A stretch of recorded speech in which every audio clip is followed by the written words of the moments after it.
عام طور پر کھانا کھاتے ہیں جب تو ہمارے ہاتھ سے جو ہے نا لقمہ جلدی سے گر جاتا ہے۔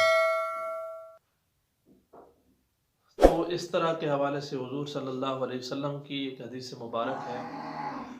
رسول اللہ صلی اللہ علیہ وآلہ وسلم سے حضرت جابر رضی اللہ تعالیٰ عنہ روایت کرتے ہیں، فرماتے ہیں کہ رسول اللہ صلی اللہ علیہ وسلم نے ارشاد فرمایا، کھانا کھاتے وقت اگر کسی کا لقمہ گر جائے تو وہ اس گرے ہوئے لقمے کو اٹھائے اور اس پر جو چیز گندگی وغیرہ لگی ہو اس کو صاف کر کے وہ لقمہ کھا لے۔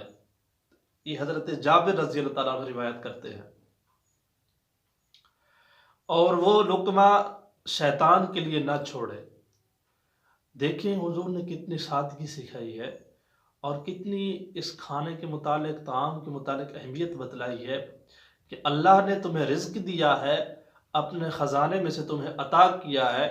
وقت پہ تمہیں کھانا کھلایا ہے۔ اگر تمہارا وہ کھانا لقمہ گر گیا ہے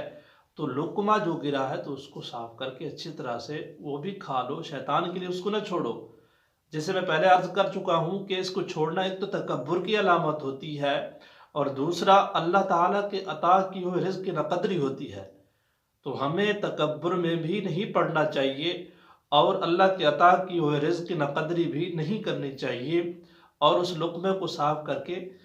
کھا لینا چاہیے، اگرچہ اتنی زیادہ گندگی نہ ہو۔ زیادہ گندگی لگ جائے کہ اس کو کھانا بھی مشکل ہو، طبیعت کراہت کرے تو نہیں کھانا چاہیے۔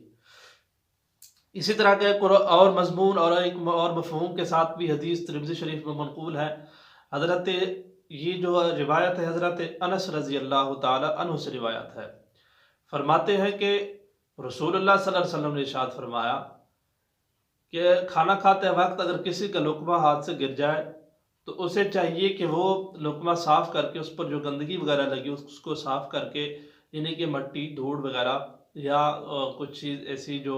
ہلکی سی ہو، اس کو صاف کر کے وہ لقمہ کھا لے اور اس کو شیطان کے لیے نہ چھوڑے۔ تو یہ دو حدیثوں میں اس طرح کا عمل حضور سے منقول ہے، حضور کی بات قول ہے کہ اس لقمے کو کھانا چاہیے۔ دیکھیں حضور نے چھوٹے سے چھوٹے آداب بھی ہمیں سکھلائے ہیں کھانے کے متعلق، طعام کے متعلق، تو اس کو بھی ہمیں اپنی زندگی میں لانا چاہیے۔ اللہ نے بے پناہ ہمیں رزق عطا فرمایا ہے، بے بہا ہمیں نعمتیں عطا فرمائی ہیں، اتنی نعمتیں کہ ہم شمار نہیں کر سکتے۔ تو ان نعمتوں کا حق یہ بنتا ہے کہ اللہ تعالیٰ کی نعمتوں کی قدردانی کرنی چاہیے، اور اللہ تبارک و تعالیٰ کی عطا کی ہوئی نعمتوں کا شکر ادا کرنا چاہیے، اور اس کی اللہ کی عطا کی ہوئی نعمتوں کے متعلق تکبر میں نہیں پڑنا چاہیے۔ اگر تکبر میں پڑ گئے تو یہ جو نعمتیں اللہ نے عطا کی ہیں، ہو سکتا ہے اللہ ناراض ہو کے ہم سے یہ نعمتیں چھین لیں۔ اللہ نے ہمیں اتنا رزق دیا ہے کہ ہم کھا بھی رہے ہیں، اور ہم نے یعنی کہ 6 ماہ سال تک جمع بھی کر رکھا ہے، 6 ماہ تک جان جمع بھی ہے، سال تک جمع ہے، کسی